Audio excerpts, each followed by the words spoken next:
Bonjour aux élèves de 4e et aux autres aussi, puisque à la fin de cette vidéo, je vais proposer pour les terminales un petit exercice sur le thème aussi de l'égalité des produits en croix. Donc cette vidéo, égalité des produits en croix, quelque chose de primordial, très important à maîtriser, à savoir faire sur le bout des doigts, puisque ça rentre dans tout ce qui est exercice de proportionnalité, dans la résolution des équations, Thalès, toutes ces choses-là, quoi, hein. Proportionnalité, les équations, Thalès et j'en passe, c'est des meilleurs. Donc, l'égalité des produits en croix, c'est... Il n'y a pas à tortiller, il faut le maîtriser. Alors, Keyaso. Donc, vous savez que si j'ai A sur B égale C sur D, A, B, C, D, n'importe quel nombre, sauf que, évidemment, on n'a pas le droit de diviser par 0, donc BD différent de 0. On a aussi l'égalité suivante, AD égale BC. AD, c'est tout simplement A fois D égale B fois C, AD égale BC en écriture simplifiée. Donc ça se démontre très facilement, hein. Je ne vais pas le faire car ça va être un peu trop long. J'aimerais juste présenter quelques petits exercices, puisque là, en fait, on multiplierait par B de part et d'autre, et ensuite par D de part et d'autre, et on obtiendrait cette nouvelle égalité. Donc, ça et ça, cette égalité-là, avec cette égalité-là, on peut aussi obtenir cette égalité-là. Alors, on va partir sur des exemples.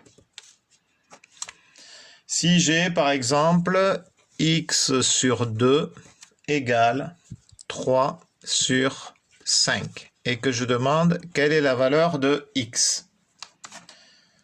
Dans ce cas-là, x, c'est petit a, 2, c'est petit b, 3, c'est petit c, et 5, c'est petit d. Vous voyez? Donc, ça veut dire que là, on aurait 5x, 5 fois x, donc égalité des produits en croix. Alors pourquoi on appelle ça égalité des produits en croix? Vous voyez, là ici, ce qu'on peut faire, on voit qu'on a une croix lorsque je fais x fois 5 égale 2 fois 3. C'est pour ça qu'on appelle ça l'égalité des produits en croix. Égale donc 2 fois 3. 5x est donc égal à 6. Et ensuite, qu'est-ce qu'on va faire? On va tout diviser par 5. Du coup, l'égalité, elle ne change pas. Hop, faire un peu plus. Voilà. Là, j'ai un facteur commun numérateur, dénominateur. Et il me reste bien x égale 6 cinquièmes. Je pourrais dire, par exemple, pour bien comprendre aussi, j'aurais pu dire 6 sur 2, alors un autre exercice, hein, donc ça c'est exercice 1, un autre, et là un autre exercice, exercice 2. 6 sur 2 est égal à 12 sur 4. On est d'accord? 6 divisé par 2, ça nous donne bien 3. 12 divisé par 4, ça nous donne bien 3. Donc, on a bien l'égalité 3 égale 3. Si donc, j'utilise ce qu'on a vu juste ici, juste avant là, ici, là. Donc, a, petit a égale 6, petit b égale 2, petit c égale 12, petit d égale 4. On voit bien que égalité des produits en croix. On a bien une nouvelle égalité qui est 6 fois 4 égale 2 fois 12. Donc, on a bien 24 égale 24. Ça reste juste. Exemple 3. Hop, c'est pas du très net là. Voilà.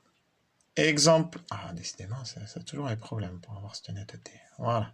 Exemple 3. Alors, qu'est-ce que... Par exemple... On a 1 sur x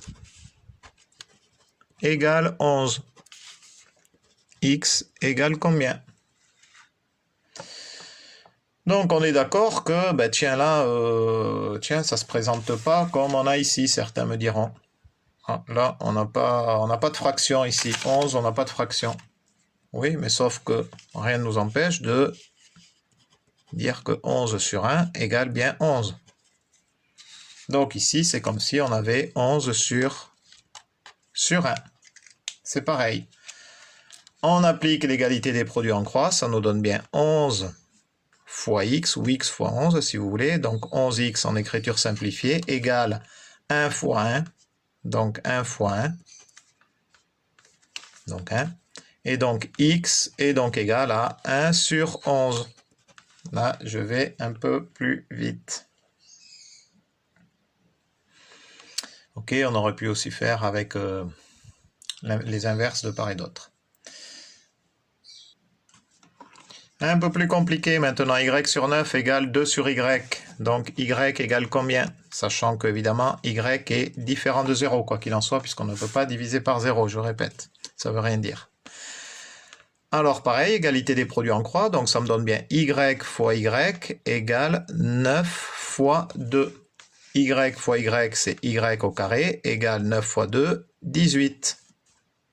Et donc là, j'ai deux solutions, puisque ça me donne y égale racine carrée de 18, ou y égale moins racine carrée de 18. Ensuite, pour information, mais là, c'est pas du niveau 4e, hein, 18, enfin, la décomposition en produit de facteur premier, c'est du niveau 4e, mais c'est 2 fois 9, donc 2 fois 3 fois 3, donc ça nous donne 2 fois 3 au carré. Et là, ce qui n'est pas du niveau 4e, c'est de dire que racine carrée de 18 est donc égal à racine carrée de 2 fois 3 au carré, qui est égal à racine carrée de 2 fois racine carrée de 3 au carré. Et donc, tout ceci est égal à racine carrée de 3 au carré, c'est égal à 3. Donc, ça nous donne 3 racine carrée de 2. 3 fois racine carrée de 2. Donc, on a ici 3 fois racine carrée de 2 ou moins 3 fois racine carrée de 2. Deux solutions possibles. Exemple 5, donc on n'a pas toujours des x, des y, des z, hein. On peut avoir, vous verrez quand vous aborderez le théorème de Thalès par exemple, on peut avoir des distances. Distance AB sur 4 est égale à 7 sur 3. Que vaut AB? Eh bien on fait pareil, égalité des produits en croix, 3 fois AB est donc égal à 4 fois 7. Donc ça me donne 3AB égale 4 fois 7, 28, et donc AB est donc égal à 28 sur 3. Et là, on ne peut pas simplifier davantage. Exemple 6, 3 huitièmes est égal à x. Que vaut x? Ben là, en fait, là, certains élèves, après, ils se compliquent. Tiens, x, c'est comme si j'avais x sur 1. Non, non, non, mais là, on ne se complique pas. Si 3 huitièmes est égal à x, x est bien égal à 3 huitièmes. Voilà. C'est tout simple, il n'y a pas besoin de se compliquer la vie. Là, c'était un petit clin d'œil, quoi, cet exemple 6. Et voilà, donc maintenant un petit exercice pour les terminales.